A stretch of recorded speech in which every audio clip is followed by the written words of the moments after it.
Halo teman-teman semua, jumpa lagi di podcast bersama Ikatan Wajib Pajak Indonesia. Seperti biasa, kita bersama Ketua Umum IWPI, Bapak Rinto Setiawan. Halo Pak Rinto, masih semangat hari ini, Pak? Ya, selalu semangat, Mas. Oke, selalu semangat Pak Rinto. Dan kita juga kali ini masih mengundang spesialis ahli hukum pajak ya, Bapak Alessandro Rey. Halo Pak Rey, hari ini masih sehat terus Pak? Sehat Pak Awan, Pak Rinto. Terima kasih. Ya, Oke, terima kasih Pak Rey, Pak Rinto ya. Kali ini IWPI akan membahas mengenai ini Purbaya, walaupun orangnya ceplas-ceplos, tapi kita respect lah ya. Dia berani mengungkapkan di depan publik, di depan kita semua ya, bahwa Cortex salah desain, gitu ya. ya. Berani banget ini Menteri ngomong begini ya. Ini kalau di Jepang ngomong begini, wah, udah udah ribut ya satu negara ya. Tapi kalau di negeri Konoha ya asal ceplos-ceplos ya udah begitu aja berlalu gitu. Namun di Indonesia beruntungnya ada IWPI teman-teman ya yang begitu dapat informasi itu langsung kita analisa gitu. Nah, bagaimana IWPI menanggapi pernyataan Purbaya yang mengatakan Cortex salah desain, Pak? Bagaimana, Pak? Oh, iya. Ya, terima kasih Mas Awan. Ini Pak Re. Ini saya nanti uraikan sekilas materi dari WPI, nanti mungkin bisa direspon dengan Pak Re. Jadi ini patut kita apresiasi, Mas Awan. Ada pernyataan dari Menteri Keuangan seperti ini. Namun, kenapa kok ini diwacanakan sekarang ini? Karena udah kepepet ini, Mas Awan. Ini laporan SPT berantakan daripada dia yang disalahkan. Menteri Keuangan yang sekarang lebih baik menyalahkan pihak yang sudah tidak ada. Gitu, Mas Awan. Betul juga ya, masuk akal ya. Iya, iya, iya, iya. Nah, ini saya tampilkan dulu materinya dari kami. Ya Nah, minimal Purbaya bilang bukan dosa gua loh, dosa yang kemarin loh gitu ya. iya. Nah, ini Mas. Nah, ini judulnya kita kali ini adalah Purbaya akui Cortex salah desain. Nah, ini konfirmasi kegagalan arsitektur kebijakan. Sejak awal IWP mengingatkan urutan perencanaan yang terbalik. Nah, ini Mas. Jadi awal tahun lalu 23 Januari 2025 IWPI sudah lapor ke KPK, Mas. Saya bersama Pak Ri ini, Mas. Bahkan kami sudah sempat diperiksa oleh KPK, Mas. Cuman kasusnya kan tidak lanjut, Mas. Nah, ini berita-berita yang beredar, ini Kortek bermasalah, Menkyu akui kejanggalan dan dugaan celah sistem, Purbaya akui isi Kortek bermasalah sampai harus dibantu orang pajak. Ini Menkyu sendiri ngisinya juga nggak bisa, Mas. Nah, Menkyu Purbaya akui Kortek bermasalah, nanti saya betulkan. Nah, ini Mas, ini lagi-lagi ini sok-sok pahlawannya muncul, Mas, dari Menkyu.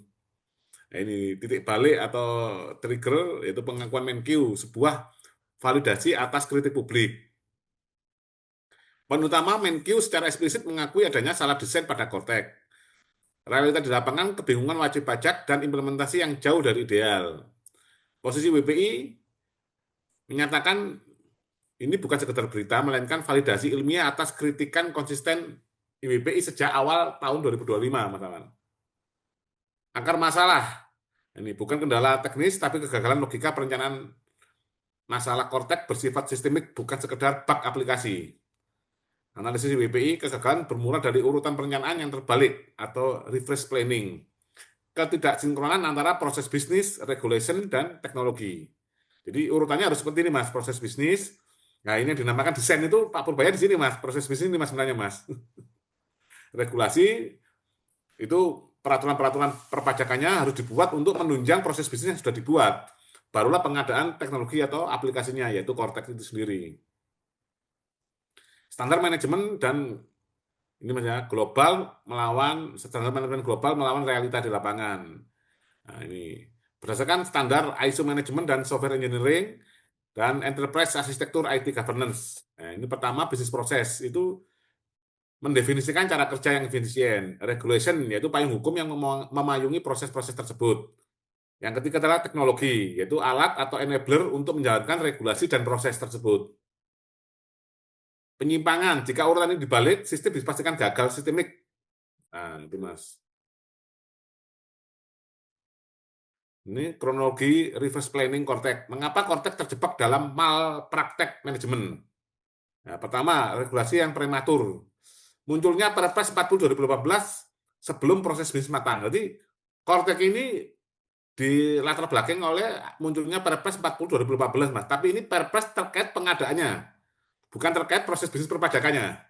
Jadi pengadaannya untuk melegalkan untuk belanja Kortek. Nah, baru belanja Korteknya atau teknologinya itu melalui ini Mas ya, sistem adopsi dari Austria yaitu COTS, Commercial of the Safe. Jadi aplikasinya itu sudah sedikit setengah jadi, tinggal dikembangkan di Indonesia. Nah, proses bisnis dipaksa, cara kerja Indonesia dipaksa mengikuti wadah sistem luar negeri yaitu Austria. Hasilnya, sistem menjadi kaku dan tidak adaptif terhadap realita perpajakan nasional. Masalah relevansi, nah, ini kekeliruan copy paste dari negara maju, Mas ya. Ini Austria populasinya cuma 9 juta, Indonesia lebih dari 270 juta. Kompleksitas sistem perpajakan di Austria itu sederhana dan relatif stabil. Di Indonesia sistem perpajakannya, aturannya itu sangat kompleks dan dinamis. Karakteristik masyarakatnya cenderung homogen. Di Indonesia karakteristik masyarakatnya cenderung heterogen, baik dari sisi geografis dan sisi ekonomi. Jenis pajaknya dari Austria itu terstandarisasi, kalau di Indonesia multi layer dan banyak diskresi. Ini Mas. Nanti itu mungkin Pak Ari bisa ceritakan banyak diskresinya di mana. Hipotesis IWPI, indikasi absennya desain proses bisnisnya final. DJP disinyalir memilih teknologi atau aplikasi sebelum memiliki blueprint proses bisnis yang tuntas.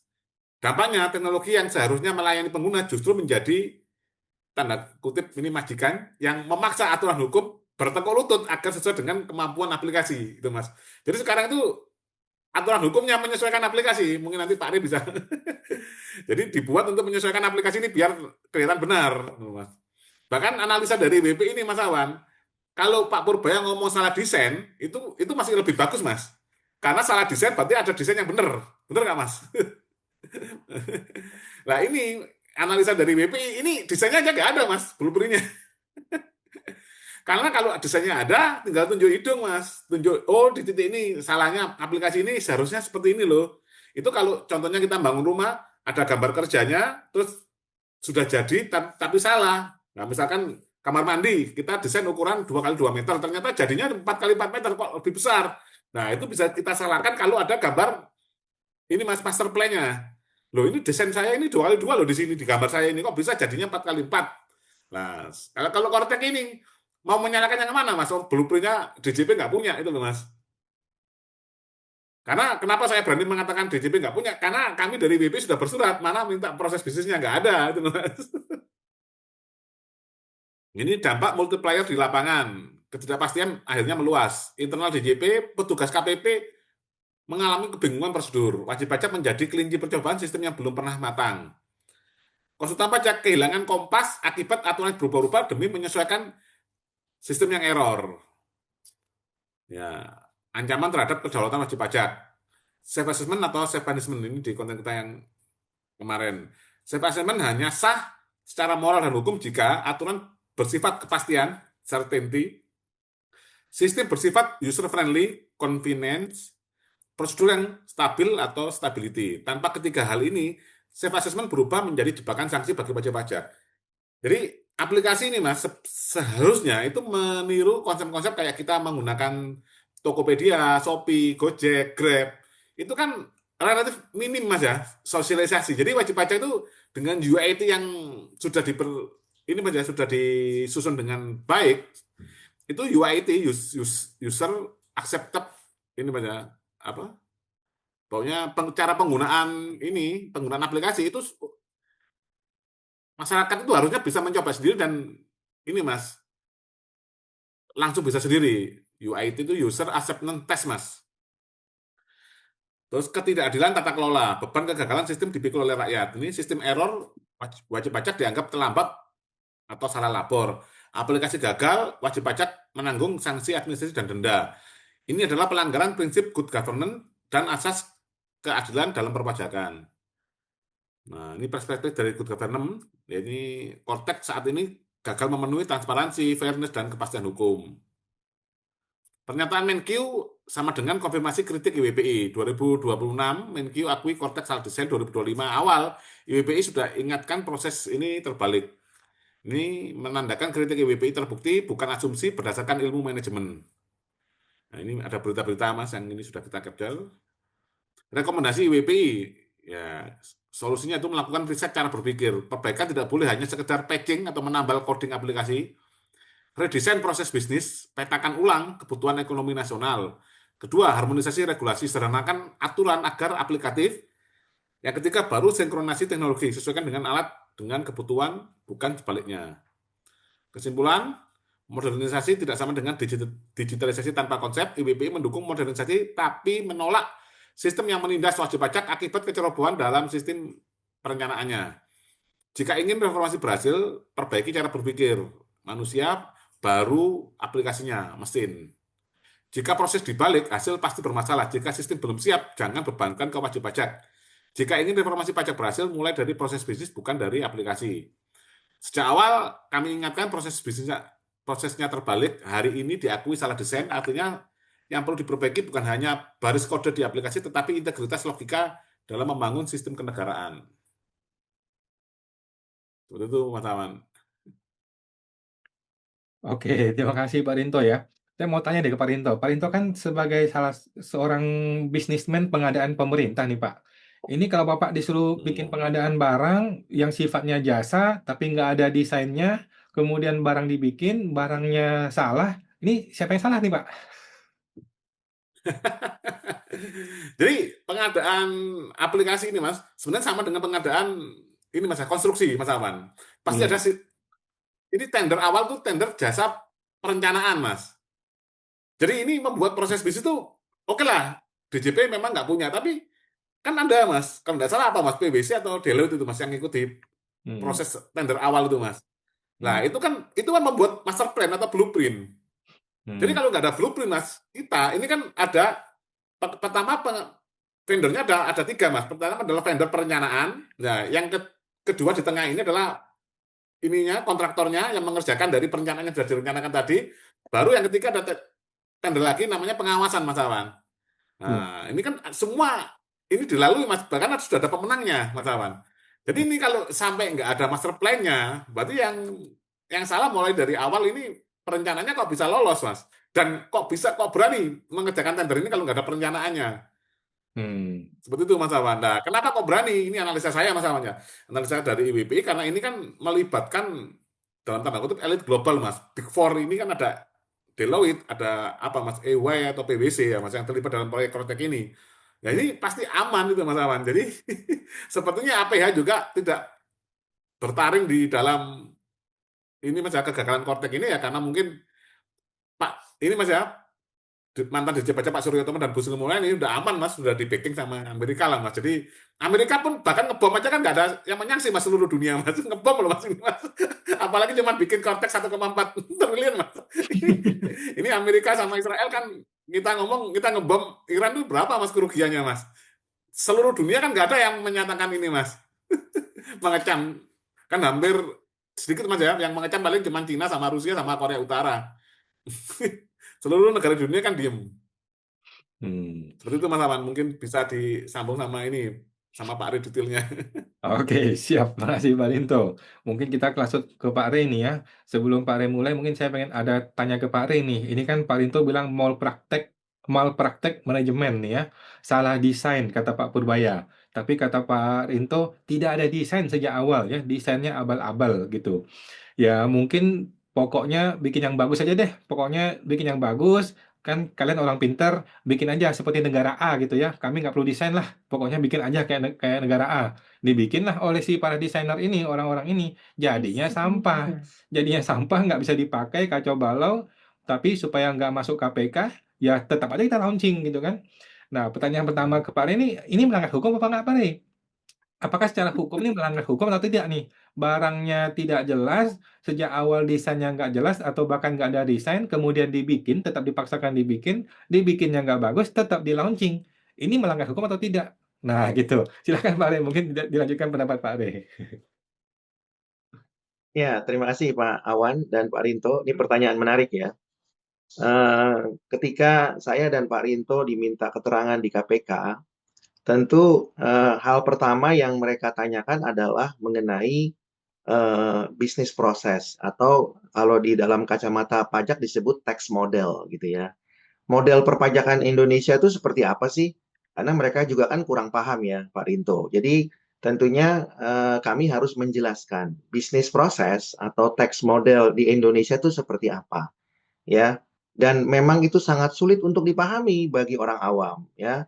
Kecuali bagi kita yang sudah berkecimpung di bidang perpajakan, mungkin sudah kurang lebihnya paham. Tapi kita harus mengakui Pak Awan dan Pak Rinto bahwa pajak kita ini tidak bisa dikatakan friendly bagi hampir 70 juta wajib pajak, ya. Bagi para praktisi mungkin bisa kita katakan ya oke lah kita bisa mengikuti kompleksitasnya, ya. Tapi kita nggak bisa bilang itu friendly juga. Ya, kita para praktisi itu mengatakan kita bisa mengikuti karena kita dipaksa untuk mengikutinya. Ya, mau tidak mau kan harus belajar gitu ya. Mau tidak mau harus memahami teks modelnya, regulasinya dan aplikasinya. Tapi bagi orang awam, apalagi wajib pajak ya, bukan hanya OP, badan juga yang punya karyawan yang dedicated untuk mengurus pajak juga masih mengalami kesulitan ya. Apalagi orang pribadi yang tidak punya karyawan yang dedicated mengurusi pajaknya. Sehingga dengan demikian kalau teks model ini nggak bisa dipahami, Pak Awan dan Pak Rinto, ini yang menjadi cikal bakal munculnya disaster ya, atau munculnya persoalan ya, persoalan besarnya di situ ya. Nah, kita juga nggak bisa menampik fakta, ternyata banyak juga fiskus yang nggak paham loh teks model, Pak Rinto dan Pak Awan. Bukan hanya wajib pajak, bukan. Ya, kenapa saya katakan demikian? Meskipun mereka bekerja di DJP, ya di bawah Kemenq, tapi nggak semuanya paham itu tax model. Bagaimana kita mengetahui bahwa mereka nggak paham? Karena mereka juga nggak tahu juga hukum acara dari setiap tahapan, ya dalam proses perpajakan di Indonesia. Mereka nggak terlalu paham. Jadi mereka itu dianggap paham karena pakai seragam, Pak Awan dan Pak Rinto. Bukan karena memang betul-betul paham Paham. gitu ya. Iya. Ya, saya punya pengalaman ya, ada mantan kepala kantor yang kemudian sudah resign jadi konsultan pajak atau menjadi praktisi pajak, masih bertanya kepada saya, kalau begini bagaimana gitu ya. Loh, bukankah dia sudah seharusnya lebih hatam dari saya gitu ya Pak Awan dan Tiap Pak hari Pak Rinto ya, ya. kerjaannya Iya, ngurusin itu. iya. Kalaulah beliau itu pensiun eselon 3 Pak Awan Pak Rinto, maka otomatis beliau menjadi konsultan pajak yang dianugerahi brevet C tanpa ujian. Artinya kan dia sudah sangat hatam sekali tuh bisnis model atau tax modelnya gitu ya. Nah, tapi kalau masih bertanya, itu artinya apa yang mereka lakukan itu kesehariannya karena terbiasa, bukan karena punya pondasi yang kuat ya. Jadi mungkin kalau saya mau menganalogikannya Pak Awan dan Pak Rinto, kalau kita belajar matematika itu bukan dihafal, tapi Iya, dipahami. iya. Kalau dihafal kita babak belur gitu ya. Ya, Iya, karena iya. nggak bisa dihafal. Matematika itu bisa dipahami dengan logika, begitu ya. Nah, jadi begitu juga dengan bisnis proses ya atau tax model ini harus dipahami dengan logika ya. Dari setiap tahapan misalnya. Contohnya kalau kita bicara apa Cortex ini kan ada beberapa tahapan-tahapan yang sebenarnya bukan hanya compliance loh, tapi juga di sana ada misalnya laporan pengaduan di situ ada Pak Rinto dan Pak Awan. Kalau kita Iya. perhatikan. Tapi kalau kita perhatikan lagi, ternyata pengaduannya itu cuman pengaduan yang bersifat limitatif ya. Mungkin pengaduan berkaitan dengan pelanggaran kode etik ya. Nah, tapi pengaduan-pengaduannya juga masih sangat sederhana ya, tidak ada pengaduan yang komprehensif dan laporannya itu tidak berkaitan dengan setiap tahapan dalam proses perpajakan. Saya berikan contoh misalnya. Misalnya pengaduannya itu hanya berkaitan dengan pelanggaran, tapi tidak spesifik di mana pelanggarannya. Pelanggaran dalam proses pemeriksaan kah? Atau Iya. pelanggaran dalam proses pembetulan kah? Atau dalam proses pembatalan kah?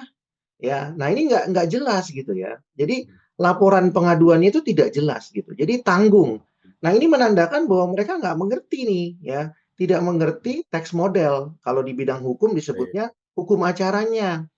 Kalau mereka bisa menerbitkan surat teguran seperti kasusnya Pak Rinto beberapa waktu yang lalu misalnya ya, yang masih dalam proses upaya administratif tapi sudah terbit surat teguran misalnya Pak ya. Iya, iya, Nah, betul, Pak. itu kan aneh itu bisa terjadi. Itu artinya mereka nggak mengerti tahapannya Iya, ya. Kalau mereka mengerti, nggak mungkin bisa wajib pajak sedang upaya administratif atau upaya hukum tapi muncul teguran. Nah, kalau ini disampaikan kepada kontraktornya Kortex, saya rasa ini nggak mungkin muncul ya Pak Rinto, surat-surat goib seperti surat teguran seperti ini. Ya ini nyambung ini sebelum lebih jauh Pak Rey. Jadi kalau saya sebagai vendornya Kortek, kalau nggak ada proses bisnis yang dari ahli hukum dan lain-lain sudah berkumpul, itu kami nggak akan berani Pak Rey mengerjakan itu. Sama saja kami masuk ke lubang buaya Pak Rey. Iya. Nah, betul Pak Rinto. Jadi di awal itu tentunya tidak ada sinkronisasi pemahaman antara pemberi kerja dengan penerima kerja, ya. Nah, jadi antara pemberi jasa dengan penerima jasa itu tidak ada sinkronisasi understanding ya, atau pemahaman seharusnya seperti apa. Jadi kalau saya lihat contoh tadi yang saya berikan tadi ya, contoh yang pertama surat teguran, yang kedua tadi adalah laporan. Laporannya juga nggak jelas gitu ya. Nah, semakin tidak jelas lagi kalau kita bicara laporan itu di tahap yang mana, itu juga nggak ada di tahapan yang mana gitu ya. Karena kalau kita bicara surat teguran itu kan pasca pemeriksaan misalnya. Nah, kalau misalnya dalam pasca penelitian kan harusnya juga dibedakan. Nah, itu juga yang harus kemudian harusnya lebih jelas di Kortex. Tapi kan itu nggak bunyi ya. Jadi kalau teks modelnya jelas, maka seharusnya Pak Rinto Pak Awan, aplikasi Cortex ini bisa secara otomatis membuktikan kepada WP ada tidaknya cacat wewenang, cacat prosedur, sama cacat substansi. Tapi itu nggak kelihatan di Cortex Pak Awan dan Pak Rinto. Ya, contoh misalnya, kalau wajib pajak diterbitkan SP2, ya kan, harusnya kan ketika muncul SP2 itu nggak berdiri sendiri Pak Rinto dan Pak Awan SP2-nya, harusnya ada dong surat perintah pemeriksaannya. Kalau ada surat pemberitahuan pemeriksaannya, maka muncul juga di korteksnya surat perintah pemeriksaan. Tapi kan itu nggak muncul, yang muncul cuma surat pemberitahuan pemeriksaannya saja, ya. Jadi kan tidak komprehensif gitu ya, artinya nanggung. Ya. Nah, ini juga tahapan-tahapan berikutnya juga belum semuanya ada di sana ya, termasuk di sana ada masalah tahapan permintaan dokumen, pra SPHP, kemudian ada QA, itu belum muncul semua di sana. Harusnya kalau mau dibuat secara integrated ya, proses pemeriksaan itu muncul semua. Tapi selain itu Pak Awan dan Pak Rinto juga proses upaya administratif yang lain juga muncul ya, misalnya permohonan pembatalan, pembetulan, ya, kemudian keberatan, ya. Jadi itu semuanya harus muncul ya, sehingga kasusnya Pak Rinto nggak mungkin bisa terbit itu surat teguran padahal upaya administratifnya sedang jalan. Nah, ini kan menandakan bahwa sebenarnya integrasinya itu belum terlihat dengan jelas. Dan lagi-lagi itu terjadi karena tidak ada pemahaman atau sinkronisasi pemahaman. Dan ini disebabkan juga karena pemberi kerjanya nggak menguasai Pak Rinto dan Pak Awan. Ya, mohon maaf sekali lagi ini karena berbekal baju seragam, ya warna biru tua atau warna krem gitu ya. Tapi nggak memahami dengan detail. Ya, nah Jadi jadi ini sudah pasti gagal ini Pak, kalau pemberi kerjanya nggak paham ini. Nah, itu Pak Rinto dan Pak Awan. Jadi, yang saya mau tambahkan adalah harusnya antara pemberi kerja dengan penerima kerja itu harusnya punya pemahaman dan punya perdebatan. Ketika kontraktor mengerjakan, mereka akan mengatakan, "Oh, ini salah. Saya kan maunya begini. Oh, ini salah. Saya Ya, maunya begini loh." betul. Kan begitu. Tapi kan dia nggak mungkin mengatakan itu Pak Awan dan Pak Rinto kalau dia sendiri nggak tahu mana yang benar, mana yang salah. Iya. Dia Ya, aja nggak betul Pak. tahu salahnya yang mana. Karena dia juga nggak tahu yang maunya apa. Nah, ini kan yang menjadi persoalan gitu ya. Nah, kemudian setelah tax model atau bisnis proses itu tidak jelas, ditambah lagi dengan regulasi, ya Pak. Nah, regulasi ini kan sebenarnya mengikuti ya Pak, ketika Ya, ya. tax modelnya sudah sangat jelas. Betul Pak. Nah, karena regulasinya ini juga nggak dipahami secara detail, ya, Hmm. maka regulasinya ini tidak bisa dicantolkan di setiap tahapan. Ya, kita tahu bahwa regulasi kita banyak. Tapi yang banyak itu belum bisa menjawab semua persoalan di bidang perpajakan. Jadi regulasinya juga akhirnya tidak bisa mengcover setiap tahapan. Ya, setiap tahapan itu tidak bisa di-cover. Ditambah lagi ada regulasi yang tumpang tindih. Ya, misalnya saya berikan contoh, misalnya tidak boleh mengajukan pembatalan SKP kalau sudah mengajukan keberatan. Itu Nah, diaturnya di itu. PMK. Tapi kan di undang-undang kan nggak dilarang. Tapi di Iya, PMK-nya iya. dilarang.